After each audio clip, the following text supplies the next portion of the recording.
Now, at the time you were in WCW, at this time, was Vince Russo in charge, or was it just Eric? When I first got there, it was just Eric, and then Vince Russo came in. Okay. Now, did things change for you at all because of course, one guy has his guys, the next guy has his guys. Well, it wasn't so much, and that was something else.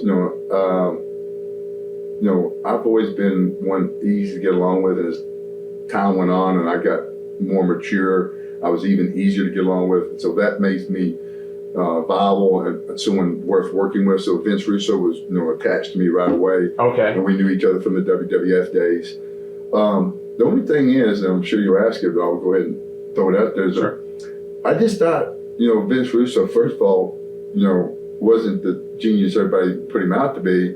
And he did such a poor job, or a different type of job, that we all thought it was sabotage. No one could be this bad consistently. I'll give you an example. We're in Little Rock, and that's my home state. And when I come out, they start the hog chant. And he had me come out, Kevin was dressed up like Vince McMahon, and Scott was dressed up like someone else, I can't remember who it was. And they wanted me to come out and say, the line was like this, I'm not as dumb as I'm not as dumb as you think I'm dumb. So, something really stupid. Yeah. And then I said, is this really what you want me to say? Because this isn't going to help us draw money. Yeah. But Bill, what was the guy's name? Bill Bush? Bill Bush. He come in. Now, Sid, you're one of the leaders here. I'm asking you to do everything they ask.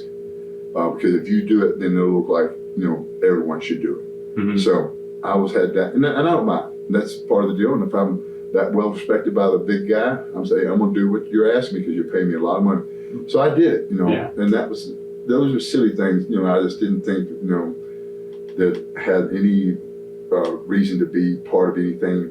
It was a waste of time. Television is so important, if I could have, but that's hindsight. As a wrestler in the company, as somebody who's been around the business for a long time, what did you think when the whole David Arquette debacle went down and he was wearing the WCW belt? I don't have a problem with that, believe it or not. I know the business and I've seen it, and the only way it's going to get better is we have change. Vince was the first person to use entertainers mm-hmm. in the business to draw money or make things exciting or bring a different group of viewers to the scene. So I didn't really have a problem with it.